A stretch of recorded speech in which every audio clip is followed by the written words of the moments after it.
Vamos já direto para a Bíblia, vamos? Abra sua Bíblia, por favor, em 2 Coríntios. O capítulo é o 12. É o assunto que nós estamos meditando hoje. Hoje nós estamos tratando pelo menos de 2 personagens da Bíblia. Estamos tratando sobre um chamado Paulo e estamos tratando sobre outro chamado Jeremias. No começo, vamos falar de Paulo. Aí depois, permitindo Deus, vamos para o segundo personagem, que é Jeremias. Segunda carta aos Coríntios, capítulo 12, verso 5 em diante. Mas para facilitar o entendimento, eu resumo um pouco para a gente ir direto para o 5. A Bíblia diz que Paulo, ele, em um primeiro momento, ele era até perseguidor da igreja, nós sabemos disso. Ele antes era chamado Saulo de Tarso. Em Atos capítulo 6, diz a Bíblia que a luz brilhou no caminho dele, e ele se rendeu à mensagem do Evangelho. A história dele mudou, a postura dele mudou, e ele de perseguidor passou a ser perseguido, porque ele começou a propagar a mensagem do Evangelho.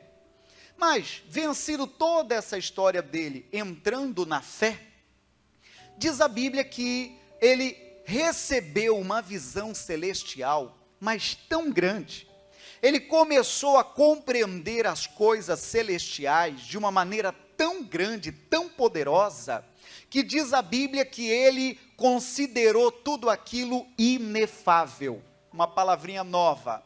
As palavras, ou ele não sabia expressar o que ele viu naquela movimentação celestial.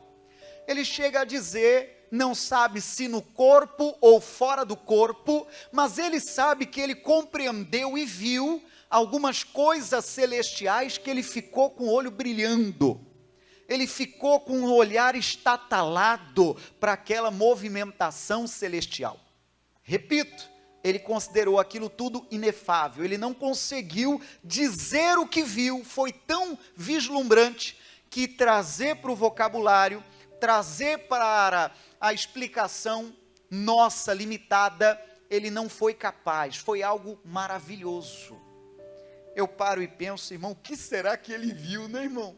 O que será que ele viu? Quero emendar também com outro texto da Bíblia que diz que o que Deus tem para aqueles que o amam, nem subiu ao coração e nem chegou à mente humana as coisas que Deus tem preparado para quem ama a Deus. Amém, gente? Para quem o ama. Talvez você diz, pastor, eu já tenho muita bênção para contar. Maravilha, mas isso aí é uma coisica diante de tudo aquilo que Deus é gracioso e poderoso para movimentar o céu em favor da sua vida e sua família. Posso ouvir seu amém, gente? Glória a Deus, não é? E então, com toda essa movimentação celestial, angelical, ele disse o que a gente lê no verso 5. De assim me gloriarei eu, mas de mim mesmo não me gloriarei, senão nas minhas fraquezas. Então, para aqui um instante. Apesar de toda essa movimentação celestial, apesar dele compreender alguns mistérios do céu, que ele não soube passar o recado para nós, apesar dessa movimentação sagrada sobre os olhos dele, debaixo dos olhos dele, nessas visões, ele disse, eu não vou me gloriar. Vamos entender isso? Por mais iluminado que você seja, por mais abençoado que você seja, por mais cristão assim, que está faltando nascer só uma bolinha acima da cabeça para dizer um anjo. Por mais que isso esteja acontecendo, que não vai acontecer, tenha os pés no chão.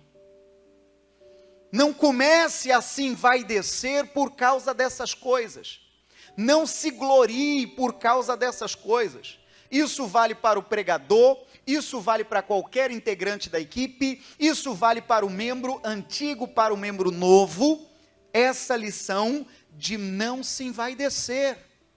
Se Deus por alguma razão te revelou algum mistério, se Deus por alguma razão usou a sua vida, Se Deus, por alguma razão, abençoou alguém através da sua oração, se Deus, porventura, te usou para ser bênção na vida de alguém, glória a Deus. Amém, gente? Não se envaideça, não se glorie por isso. O crente tem que ter pés no chão, irmão. Se o Senhor se moveu através de um ato seu, glória a Deus por isso. Não traga essa glória para si, você não suportará.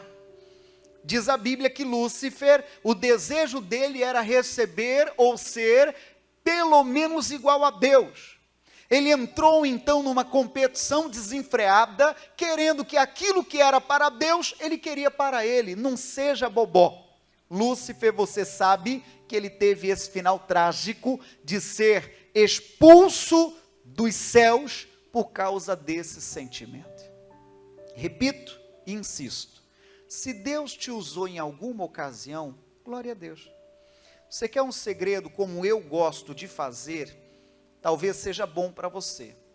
Se alguém lhe procurar encantado, puxa pastor, ou irmão, ou irmã, eu estava com um assunto de tanto tempo, já procurei tanta gente para orar por mim, puxa, aquele dia que você estendeu a mão, aquele dia que você me tocou, aquele dia que você orou, puxa, foi como tirar com a mão. Aí se o crente for bobinho, diz, comigo é assim. Toma o meu cartão. Ô, bobinho. Para de besteira, bobinho. A melhor maneira de vencer isso é, vamos agradecer a Deus juntos?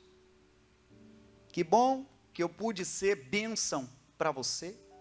Vamos juntos aqui agradecer. Estamos em época que não pode dar as mãos, mas pode unir a fé. Vamos agradecer juntos. Ó Deus, obrigado, o Senhor usou minha vida, a minha irmã, meu irmão teve fé suficiente, somei minha fé com a dela, o céu se moveu a favor, ó Deus, e ela vem hoje dar glória ao Senhor pela vitória. Amém, gente? Você não está se envaidecendo, você está entregando louvor para Deus. Repito, a glória é de Deus. Repete isso, a glória é de Deus. Não se envaideça. Eu contava hoje mais cedo uma história verdadeira de um pastor, não era eu, era um outro pastor, estava em um culto e teve uma oração que ele fez que manifestou lá o bicho ruim. Manifestou, incorporou o bicho ruim no corpo de alguém e esse bicho ruim manifestou todo conversador. Não sei se você já viu possessão maligna, mas ela existe, ela é real. Manifestou no corpo de uma pessoa e veio todo conversando. Ei, seu pastor, eu não aguento contigo, o teu anjo é muito forte, você está muito iluminado, e você está jejuando muito, sabe, querendo encher a bola do pastor? O pastor estava ligado em Deus, ouviu aquilo e falou, seu Satanás, eu já sei o que você está querendo, o Senhor Deus já me revelou tudinho que você está querendo. Você está querendo me envaidecer, seu Satanás. Se eu estou forte, é porque tem alguém mais forte comigo. E sem dar conversa para o maligno, mandou o bicho ruim embora, a coisa foi liberta, e ele não trouxe glória para si. Amém, gente? Palavra de Deus para nós. Então é isso que Paulo está dizendo. Aí no versículo 7, diz o seguinte, e para que me não exaltasse pelas excelências das revelações, foi-me dado um espinho na carne, a saber, um mensageiro de Satanás, para me esbofetear, a fim de não me exaltar. Esse texto é um tanto mal compreendido, porque a Bíblia usa ali a figura até de Satanás.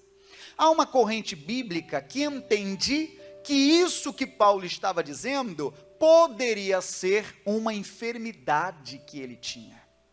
E ele estava travando uma batalha contra tal enfermidade. Há uma outra corrente um pouco mais simplista, que acredita que diferente disso, eram as lutas ministeriais que Paulo travava diariamente. Você sabe que ele no princípio era perseguidor da igreja, e muita gente não considerava Paulo como uma autoridade apostólica. Você pode entender que a primeira carta aos Coríntios foi o primeiro envio de Paulo da carta ao povo de Corinto, que não foi bem recebida. E então ele escreveu a carta número 2, que é a segunda carta. E ele vem trazendo ali uma palavra de ordem sobre a vida deles e comprovando a sua autoridade apostólica. Para eu não errar na definição e nessas doutrinas e nesses entendimentos filosóficos, espirituais, históricos, seja um, seja outro, era algo que Paulo estava enfrentando, que serviu para ele manter os pés no chão. Serviu para ele continuar entendendo que o que ele era é porque Deus estava com ele. Ô cristão, não se envaideça. Não deixe o maligno te colocar agora como se você fosse o último vaso da olaria. Não deixe o maligno agora te envaidecer como se você fosse, quem é do meio evangélico há muito tempo vai entender o que eu estou dizendo, acima da média. Você é e você tem o que Deus permitiu você ser e você ter. Se Ele não permitisse, nada você teria ou seria. Repito, insisto, a glória é de Deus. Vira aí para o irmão, diga, a glória é de Deus. É de Deus a glória. Não se envaideça, irmão.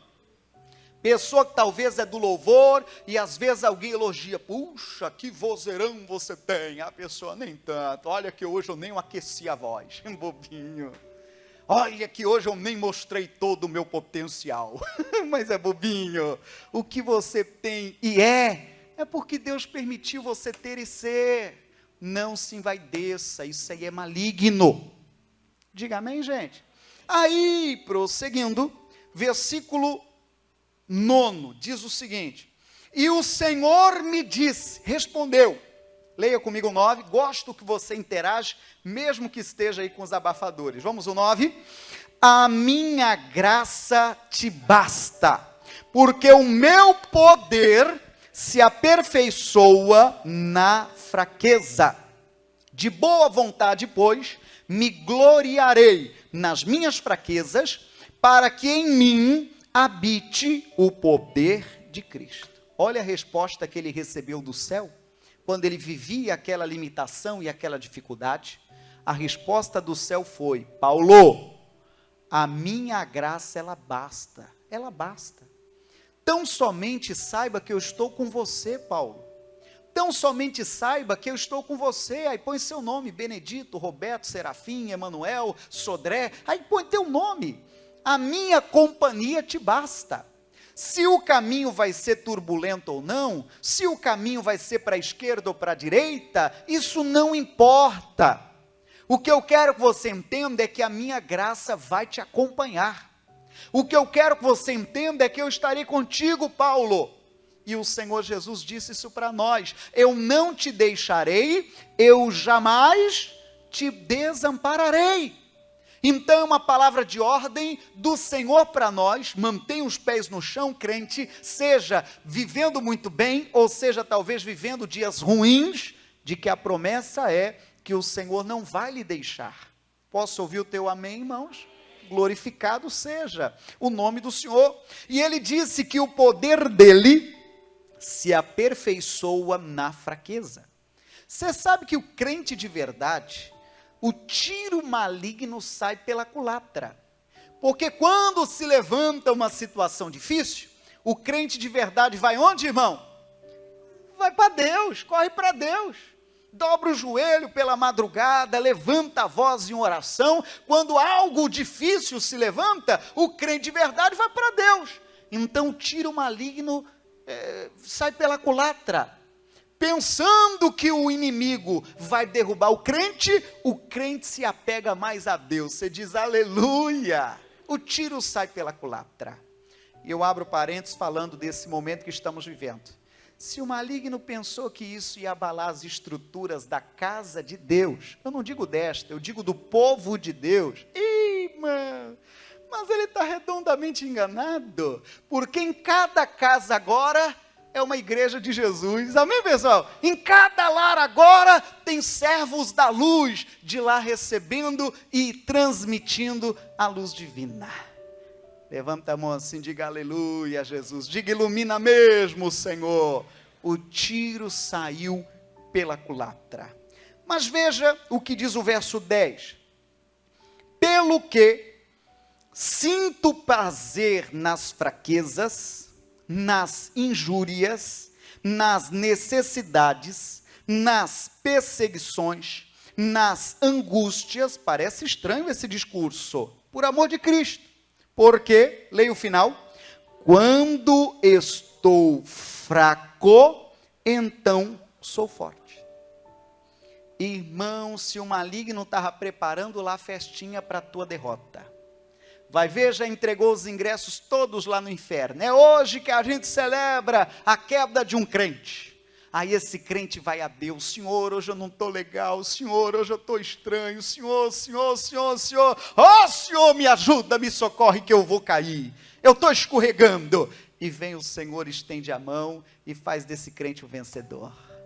Amém, gente? Quando você pensa que vai sucumbir, quando você pensa que está fraco, o natural está no limite.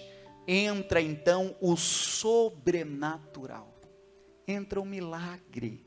E a festinha que o maligno tinha preparado vai ser cancelada, porque não tem mais motivação nenhuma de festejar, porque aquele crente se levantou. Amém?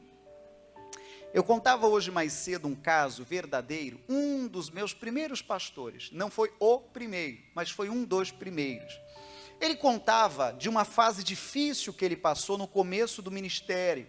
E ele, como pastor, estava vivendo alguns conflitos pessoais, alguns problemas de ordem pessoal. E ele estava decidido abandonar o altar. Estava lá com os conflitos pessoais e queria seguir a vida fazendo qualquer outra coisa, menos pregar. Sair do altar. E ele, um belo dia, não sei se esse dia foi belo, é força de expressão, ele disse: ó senhor, e estou indo lá para o altar e é a última vez. O senhor é desse jeito assim que você fala comigo? Ok. E foi ele para o altar, minutos antes do culto, dobrou o joelho e está ali falando com Deus: ó Deus, eu só vim comunicar que eu estou saindo. Só vim comunicar que para mim deu esse negócio. Aí ele contou lá as dificuldades pessoais. Isso aí, não sei, eu acho que eu não tenho a chamada. Eu acho que isso aqui não é para mim não. Eu vou lá fazer o que eu fazia antes e para mim deu. E ele continuou orando. O Espírito de Deus foi o tomando. O Espírito de Deus foi revestindo. A lágrima foi caindo. Daqui a pouco, lá para as tantas, ele falou: Senhor, que besteira que eu estava falando para o Senhor. Senhor, apaga tudo isso aí que eu falei, começo de novo. Senhor, minha oração é diferente, me dá força, Senhor. Me dê energia, me revigore, pá. É pastor até hoje. Diga graças a Deus, irmão. Você acha que isso acontece só com membro?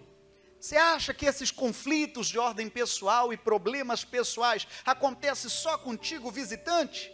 Isso aí acontece em todo lugar. Mas nós precisamos saber que a graça dele nos basta. Amém, gente? A graça dele nos basta. Aí, dentro disso aí, eu quero lhe falar do segundo personagem. Quem é o segundo? Por favor, qual é o segundo? Jeremias. Abra no capítulo de Jeremias 12, o versículo é o 5. Jeremias também é chamado de profeta chorão. Pastor, está brincando? É, profeta chorão. Mas por algumas razões, ele lembrava de como foi o povo de Deus, ele lembrava dos tempos de glória do povo de Deus, e comparava com os dias atuais. E isso fazia a alma dele chorar, irmão, porque não tinha mais nem 1 milímetro de semelhança com os tempos de glória. Estava muito aquém do que um dia estiveram. Você sabe que o povo judeu até hoje tinha e tem um amor e uma certa paixão por lá eles terem tido o templo, chamado templo construído por Salomão, e depois foi destruído, e depois construído, e depois destruído, então a honra, a própria Jerusalém também destruída, e outras coisas mais aconteceram. Então o declínio espiritual, a honra e a moral do povo estava em baixa, a devoção a Deus então nem se fala, de modo que Jeremias ele lamentava este quadro atual, este momento que o povo estava passando, recordava como era e lamentava como está. É você talvez que pega lá o álbum de foto e fica olhando, 1900 e lá vai bolinha, ai vida vazia, eu era feliz. Para que isso aí, mãe, isso não é bom. A Bíblia diz que nunca com sabedoria você dirá, os dias passados foram melhores do que os de hoje. Diz a Bíblia que este comentário não é sábio. Não está ainda do jeito que você pediu a Deus? Vá luta, irmão. Arregaça as mangas. Debaixo da graça de Deus, isso vai melhorar, vai passar. Amém, gente? Vai passar. Não fique agora lembrando dos tempos de glória e agora se lamentando. Vamos para cima, irmão. É igual um período da igreja cristã como um todo. Isso aconteceu em todo o mundo.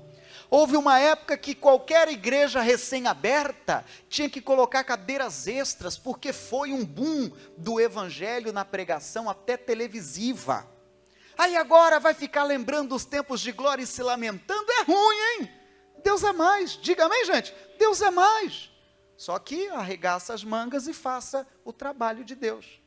Então, nessa visão, Jeremias se lamentava muito. Não à toa, existe um livro da Bíblia chamado Lamentações de Jeremias, que é um pouco do clima que ele vivia e passava nesse período. Mas vamos direto ao assunto? Jeremias 12, verso 5, é a resposta de Deus para um homem que se lamentava do quadro que estava, da situação que estava, e achando que estava tudo perdido. Verso 5, Deus responde, se te fatigas correndo com homens que vão a pé, como poderás competir com cavalos? Se tão somente numa terra de paz estás confiado, que farás na enchente do Jordão? Sabe o que Deus respondeu para ele? Ô Jeremias, você pode mais, homem. Se você já está com a língua para fora, nesse desafio de caminhada, quem dirá quando você tiver que competir com cavalos? Em outras palavras, quem dirá quando os desafios forem maiores? Entende o que a Bíblia está falando? Se nesse desafio pequenino, você já está pensando, Deus não me ama, Deus não gosta de mim, senão isso não teria acontecido. Se nesse desafio já tremeu suas bases, e nos maiores? Entende o que a Bíblia está dizendo? O que Deus tratou com Jeremias? Esse mesmo versículo na linguagem de hoje, o versículo 5, eu leio, a tela vai aparecer um pouco diferente, olha lá, acompanhe. Deus respondeu, Jeremias, se você se cansa apostando corrida com homens, como é que vai correr mais do que os cavalos? Se você não se sente seguro numa terra de paz, como é que vai conseguir viver nas matas do Rio Jordão? Deus respondendo a Jeremias. Em outras palavras, se no desafio de hoje você está aí já quase morrendo, e quando vier um desafio maior, irmão, talvez alguém olhe e fale, pastor, tem maior? Eu te conto agora ou depois? Tem, irmão. Tem ou não tem? Tem. E sabe o que eu aprendo com a Bíblia? Cada desafio que cruzar teu caminho, aprenda lições, cresça, porque aquilo ali vai fazer parte do teu currículo da fé. Você lembra de Davi? Lembra ou não? Quando ele se apresentou diante do rei Saul, ele apresentou o currículo dele. E não foi esses impressos aí, o que a gente chama de currículo. Não, foi de vida. Ô rei, você não me conhece. Teve um dia, rei, que veio um né? Um leão contra as ovelhas de meu pai. Davi, pois aí, o que você fez? Fui para cima do leão, rasguei o leão no braço. O rei já deve ter estatalado os olhos assim e falado, tu é valente, hein, menino? Mas não acabou não, rei, isso aí foi um dos desafios que eu encarei. Teve um outro dia, estava eu cuidando das ovelhas de meu pai, veio um urso. E o que você fez? Fui para cima do urso. Eu não vou deixar o urso engolir as ovelhas de meu pai, não vou deixar mesmo. E o que você fez? Fui para cima do urso. Que é isso, né, irmão? Fui para cima do urso. E quando o urso veio, eu fui, ele veio, eu fui. Pronto, joguei o urso no chão. Aqui não, ninguém tasca nas ovelhas de meu pai. Que lição bonita, irmão. Sobre ovelha e pastor. Davi era pastor de ovelhas. Não é à toa que ele dizia, o Senhor é o meu pastor. Era a vida dele, era a linguagem dele, irmão. A linguagem de Davi era pastoreio de ovelhas. Por isso que ele recitou esse texto tão bonito, Salmo 23. Acabou por aí? Não! Ele teve um terceiro desafio que nós conhecemos. Qual foi? O gigante Golias. Nos 3 desafios, Davi saiu vencedor. O que eu quero que você entenda nessa lição? Os desafios, eles virão, irmão, para lhe experimentar. Os desafios servirão, se você for um crente de verdade, servirão como um impulso para você atingir voos mais altos. Só que é o que a Bíblia está dizendo. Se você já está com a língua para fora, andando, veja lá quando precisar correr. Entende o que a Bíblia está dizendo? Então não ultrapasse nenhum dos desafios sem ter aprendido lições. Cada um dos desafios que você travou, está travando ou travará, entrará no teu currículo da fé. Diga graças a Deus, irmão. Sabe o que a Bíblia diz? A tribulação gera perseverança. Então, tudo que você já passou na vida entrou no teu currículo. Você entende isso, sim ou não? Pastor, isso que eu estou enfrentando agora, você vai dar a volta por cima e depois vai até pedir oportunidade para dar louvor a Deus aqui. Amém, gente? Hoje mais cedo um irmão pediu a palavra um minuto e ele falou, pastor, eu sei do momento que nós estamos vivendo, eu sei que muitos estão sendo demitidos, eu sei, aí ele falou um tanto de coisa que a gente vê que está acontecendo por aí. Pastor, recebi aumento. Falei, eita glória a Deus, irmão, oh Deus, abençoa seus filhos. E você diga daí, ó, eu recebo a bênção em nome de Jesus. Irmão, num tempo desse, irmão, você ser chamado lá na mesa da diretoria e dizer, de ser chamado na mesa da diretoria, tem gente que já vai tremendo, né? Ai meu Deus, não foi eu. O homem recebeu aumento. Oh Jesus, honra teus filhos. Nós vamos passar por isso e vamos passar com dignidade, com cabeça erguida. Amém, gente? Então, o que é que Deus falou a Paulo? O que é que Deus falou a Jeremias? A minha graça te basta. O que você precisa entender é, eu estou contigo ou não? Ah, pastor, eu sei que está, eu creio que está. Então, se Deus é por nós, quem será contra nós? Quem entende, crê e recebe esta palavra, diga glória a Deus. E aplauda o Senhor bem forte, irmão, bem forte. Aleluia. E ainda eu posso completar com Hebreus 11, o capítulo 11 de Hebreus é a lista de homens e mulheres de Deus que agiram a fé. E no verso 32, já no finalzinho diz, faltar-me-ia tempo, falar de Gideão, de Baraque, de Sansão, de Jefité, de Davi, de Samuel, do Sodré, seu, os quais pela fé venceram reinos, praticaram justiça, alcançaram promessas, fecharam boca dos leões, apagaram a força do fogo, escaparam do fio da espada, lê esse final, vamos lá? Da fraqueza tiraram forças. Mais uma vez leia, da fraqueza tiraram forças. Por aqui basta. Fecha a Bíblia ali adiante. Então, através da fé, a Bíblia diz que os nossos irmãos do passado através da fé, quando eles se sentiam fracos, eles recebiam força. Hoje não mudou, irmão, hoje é exatamente igual. Através da fé, você que diz aí, eu estou fraco, pastor, já não sei mais se eu vou avante, já não sei mais se eu chuto o balde, já não sei mais nem se eu sirvo para crente. São discursos, pode parecer estranho, mas eu já ouvi. Pessoas que no momento da angústia diz, pastor, acho que nem para crente eu presto. Eu acho que nem Deus quer mais nada comigo, para mim dá tudo errado. Você já ouviu palavreada assim? Eu já. Pois da fraqueza, através da fé, eles tiveram forças. Vou mandar bênção, estás pronto? Que Deus te fortaleça, cristão, em nome de Jesus. Se já tinha uma festinha lá do inferno para se alegrar com a tua queda, eu estou dizendo, o Senhor vai lhe dar força em nome de Jesus. Das fraquezas ou da fraqueza, tiraram força.